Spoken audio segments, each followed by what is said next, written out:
তাড়িয়ে দেবে, এখান থেকে তাড়িয়ে দেবে, 7 নম্বর ফর্ম ফিল আপ করে বাদ দিয়ে দেবে, আমরা আঙুল চুষবো? তোমরা 7 নম্বর ফর্ম ফিল আপ করবে, আমাদের ভোটার তালিকা থেকে বাদ দিয়ে দেবে, আর আমরা আঙুল চুষবো না?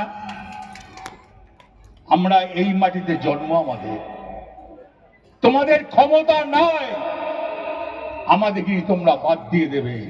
আমাদের সঙ্গে কি আছে জানো? আমাদের সঙ্গে আছে আল্লাহ, ঈশ্বর, মমতা ব্যানার্জি এবং অভিষেক ব্যানার্জি। দেখতে চাও? চ্যালেঞ্জ করছি বিজেপিকে, তোমরা একটা জনসভা ডাকো, আমরা একটা জনসভা ডাকবো। যদি আমাদের লোক কম হয়, মানুষ যদি আমাদের সমর্থন না করে, ক্যান্ডিডেট দেবো না। পারবে চ্যালেঞ্জ করতে? হিম্মত আছে? এই খয়রাসুলের মাটিতে চ্যালেঞ্জ করছি, পারবে? আমরা মানুষের সঙ্গে থাকি। দিদি কি করে নেই? মনে নাই 34 বছর আগে এই খয়রাসুলের কি হাল ছিল, কি রাস্তাঘাট ছিল, কি উন্নয়ন হয়েছে? আর এখন বলবেন না? এখন খয়রাসুলে যেদিকেই তাকাবেন উন্নয়ন। এই উন্নয়ন কে করেছে? এই উন্নয়ন মমতা ব্যানার্জি করেছে।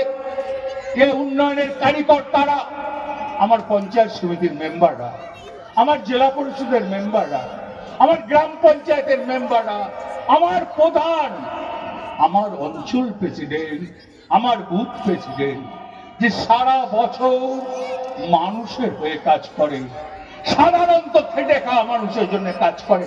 তোমার লজ্জা লাগলো না? যারা দিন মজুর, তুমি তাদের এসআরে ডাকছো, তারা দিনে 400 টাকা রোজগার করে, একবার নয়, দুবার নয়, 4 বার ডাকছো। তার পরিবারটা কি করে চলবে? তোমাদের কোনো জ্ঞানগণ নাই। মানুষটা কি খাবে? এসআরে ভয় দেখাচ্ছ, আবার এনআরসি করবে, জেলে ভরে রাখবে, যেটা আসামে করেছো। পারবে না। এখানে যে মমতা ব্যানার্জি আছে, অভিষেক ব্যানার্জি আছে, লজ্জা লাগে না? পরশুদিন সুপ্রিম কোর্ট তোমাদের গালে একটা থাপ্পড় মেরেছে, বলেছে BLO 2 থাকবে, হ্যাঁ ইনকোয়ারি হবে, পঞ্চায়েতে পঞ্চায়েতে হবে। আমরা ভয় পাই না। 100, 200, 500, 700 করে ফর্ম নিয়ে তুমি নাগরিকত্ব বাদ দেওয়ার চেষ্টা করছো, 7 নম্বর ফর্ম ফিল আপ করে ঘরে বসে। এই তোমাদের নীতি। তোমরা লড়তে পারবে না তৃণমূলের সঙ্গে, তোমরা বাদ দিয়ে রাজনীতি করবে। হিম্মত থেকে ময়দানে এসো, লড়ে দেখাও। ভয় খায় না, এক বিন্দু ভয় খায় না। 2.5 বছর জেল খেটেছি, জেলের ভয় খায় না। মানুষের সঙ্গে আছি, সাধারণ মানুষের সঙ্গে আছি, খেটে খাওয়া মানুষের জন্য আছি, দিন মজুরের সঙ্গে আছি, বেকার ছেলে মেয়েদের জন্য আছি, কৃষকের সঙ্গে আছি, সব শ্রেণীর সঙ্গে আছি। এই যে মামাটি মানুষের মুখ্যমন্ত্রী, তার নাম মমতা ব্যানার্জি। আজকে আপনারা কেউ চিন্তা করতে পারেন, মমতা ব্যানার্জি এই পশ্চিম বাংলাতে যেভাবে উনি উন্নয়নের জোয়ার বয়ে দিয়েছে, এক শ্রেণীর মানুষের হিংসা হচ্ছে, তাদের ভালো লাগছে না, মমতা ব্যানার্জির উন্নয়নটা মেনে নিতে পারছে না। তুমি মানলে আর না মানলে আমার কি বয়ে গেল? মমতা ব্যানার্জি তো সাধারণ মানুষের, বেকার ছেলে মেয়েদের জন্য উন্নয়ন করছে। আজকে এই খয়রাসুলের বুকে পথশ্রী কতগুলো রাস্তা হয়েছে। পঞ্চায়েত সমিতি কেউ মেম্বার আছে? পঞ্চায়েত সমিতি কেউ আছে? কি আছে? সভাপতি কে আছে? পঞ্চায়েত সমিতির কতগুলো পথশ্রী হয়েছে? 45।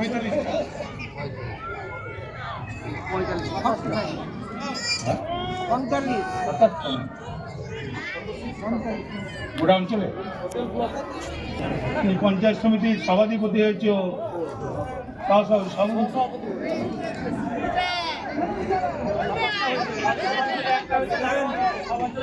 যাক, আপনারা পথশ্রী দেখেছেন, এটা মমতা ব্যানার্জির চিন্তাধারা। মমতা ব্যানার্জি দেখেছে আমার গ্রামগঞ্জে যে রাস্তাগুলো খারাপ থাকবে সেগুলোকে আমাকে সারিয়ে তুলতে হবে। আচ্ছা, আমরা কোনোদিন ভেবেছি যে স্কুলে জুতো দেয়? আমরাও তো প্রাইমারিতে পড়েছি, আমরা তো কোনদিন জুতো পাই নাই, আমরা তো কোনদিন জামা পাই নাই, আমরা তো কোনদিন খাবার পাই নাই।